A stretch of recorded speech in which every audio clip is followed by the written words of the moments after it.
Welcome to the New Commission's Artist Talk series for the new site-specific artworks, sponsored by the Houston Airport System at George Bush Intercontinental Airport and Houston Hobby Airport, on behalf of the City of Houston's Mayor's Office of Cultural Affairs.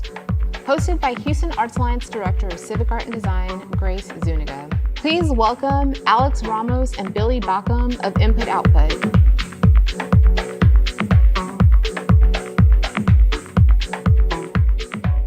My name is Alex Ramos. I'm a co-founder and creative technologist at Input Output Creative Media Lab.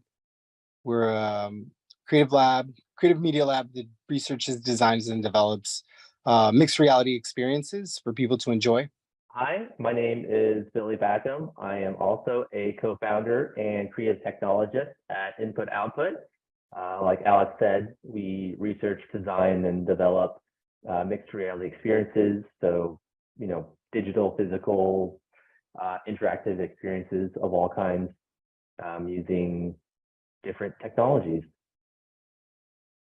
And we are based in Houston, Texas. Can you all talk a little bit more about your team dynamic and what each of you has brought to the project, and like what special skills or maybe in your wheelhouse, Alex, and you, Billy? The design itself of the project was all up in the air until we actually went in and did any demoing. So the plan that we arrived with for the project had to be drastically re-engineered because of the new obstacles that we were given. So, being able to kind of design that. And then Billy really tackled a lot of kind of the electronic and hardware design. So being able to soldering all the LED strips, making sure that everything's connected properly, that we have all the necessary components. And then we just tackled the build out together, because there's a lot of little things that you don't account for. These micro actions that in the moment might seem very minimal, but when you have to do them 256 times, it becomes a daunting task. So really, how do you maximize your time by getting the right tool to make the job easy? So there's a lot of that. I don't know if you want to add anything to that, Billy. Both of us are very much generalists. So we definitely were wearing a lot of hats through and through, all the way from, conception, design, engineering, production, all the way to the execution of the final piece. Our hands have touched, every single piece, every single component. So our piece is called Data Stream. Data Stream consists of 3 waveforms in the ceiling codes of Terminal Skyway B at Bush International Airport. And in each of these codes, it's a LED matrix with varying amplitudes and frequencies. A lot of inspiration was pulled from the airflow over aircraft wings, as well as these data ribbon cables that are found in everyday electronics. As far as the imagery goes, we're using Houston data. So data over the past 10 to 20 years of Houston temperature, traffic, as well as data from the bodies of water located in Houston. Can you all talk about your data collection process? You mentioned traffic and weather and the bayous. So ended up having to write a Python script that essentially scrubbed this, because I can go in there and get these charts one by one, but when you start to do this again, the process of collecting data, you're trying to collect large amounts of data to where you can actually start to see a visual picture of what a year would look like in like a couple of seconds. The data itself, like we said, it's abstracted. So it's really taking this idea of a high and low, giving us this like ribbon of data, showing how how cool it was certain years and how hot it was. And we can start to see some trends start to show up, especially when we talk about climate change, global warming. You can really see some of those spikes in heat start rising, and then those drops and lows start rising as well. We do understand that, not everyone is going to necessarily understand like the very specifics of Houston weather and Houston traffic. and we wanted to kind of make it aesthetically beautiful to everyone. So we kind of try to find this balance between showing the data, but also abstracting it enough to where just easily understood and digested by any kind of traveler at the airport. We were keeping that same theme, the thematic element of streaming water, streaming data. And that was kind of one of the ways that we kind of decided that we were going to use this data as it flows across all three of them. So how often, you mentioned these 3 data sets, how often do they change in intervals? Since we're dealing with like large bodies of data, they're a gradual change, so we're flowing through 20 years of, weather data, 10 years of traffic data, and it's changing so, so much throughout the day that the data sets themselves already kind of take care of like the timing. So we're kind of letting them flow and then naturally transition. I'm curious how you want the passerby to receive the information. So we've definitely spent a large chunk of our holiday last year at the airport. We weren't there during a time where there were that many passengers, and the passengers that we did see were usually in a rush, trying to get somewhere or looking for the correct terminal. When you're there at 3, 4 in the morning, at 1 in the morning, there's only so much you're doing at that time. So one of the things that we were usually doing is directing people. But what's really interesting about our time there is the connections we made with the employees there. And that's actually really who we saw the most. The flow of what keeps the airport going. And one of the things that Billy and I kind of mentioned to one another is how you don't realize the intricate framework of people, of labor that it takes to like keep a place going. I think ideally for me, I think I would like a sense of awe and surprise.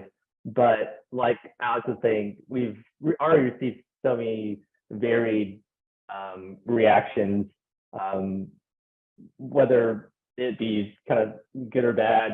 I think just that's what art is, though, right? You kind of just allow for the viewer to react in the way that they respond to that art piece.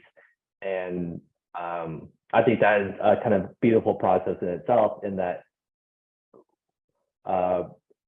it just gets people thinking, right? And that serves as some kind of inspiration in any regard.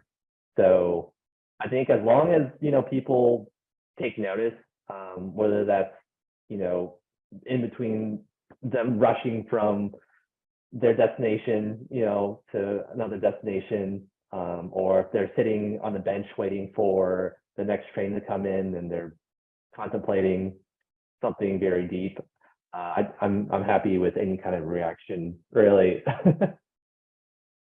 Alex, earlier you mentioned that, you all have both had hands on every facet of this project. And so I'm curious if you all could share with us any technical challenges you've faced. And I guess what is the biggest thing that you've learned that you will take into future projects with this commission?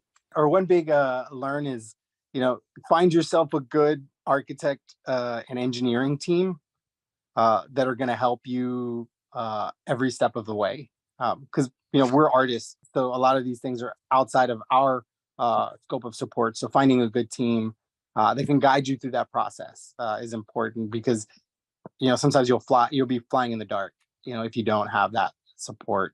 So finding a good team. Also, like Alex was saying, there's a lot of fact finding involved. Designs and plans are great until reality hits, and then the plans and the designs go out the window, and then you kind of got to figure it out. So I think, maybe on the next project, really getting into the space as soon as possible and being able to really see the actual reality of the structure or the layout. And it's not like we didn't try to do that for this project, but there was definitely a lot of difficulty in that it is an airport with high security. And at the beginning of this project, you know, we weren't badged. We're badged now, which is great. So access isn't as difficult.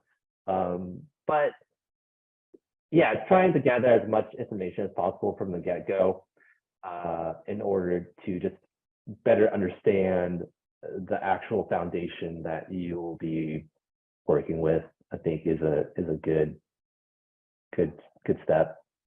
A huge hurdle that just came to mind that really, I mean, it increased our budget drastically was the electrical component. That really, um, electrical is its own beast. That's something that, you know, as skilled as we might be at what we do, you got to get somebody to do electrical. That stuff's not cheap, you know. So if anybody out there is pitching a piece that requires you to plug it in, think about where you're plugging it in and don't just it, you know, at the beginning we were taking it for granted that, oh, there's power there, oh, obviously you can just, there's got to be plugs, you know. And um it wasn't so. And you know, regulations, like we said, there was a lot of bureaucracy and departmental protocols that prohibited us from even utilizing or tapping into the electricity that existed. One thing that we did during, you know, to highlight what Billy said, we tried to do as much fact finding as we could from the get go. This team, I mean, Tag Electrical is that team that we're talking about that, you know, walks you through the process, that explains things thoroughly, that provides ample support and feedback, you know, and have been able to guide us. They were able to help us lay down the support structure for all of our data cables, which made it really easy for us to be able to, like, when we went through and started running all the data cables that were going to run all this data to, and communicate through all these codes to make this possible, it was super easy because they laid the foundation for us, you know. And that was a very easy conversation to have. We could ask things of them, and you know, it was always delivered to us with great feedback and great communication. So building those relationships, we now have a relationship with Tag Electrical. You know, I think that's one win and one important thing is building a solid relationship with these vendors and you know, these city entities that are already in the know, that are already doing these projects. That's the thing about Tag Air or Tag Electrical. They're already there. They're already working at the airport. So finding those key people that are already badged, like that made it, they were great because they were even able to give us support by allowing us access to their like work closet where they do work at the airport. You know, we have a key where we can go in, have our stuff stored. So that was really huge for us, having that support from Tag Electrical.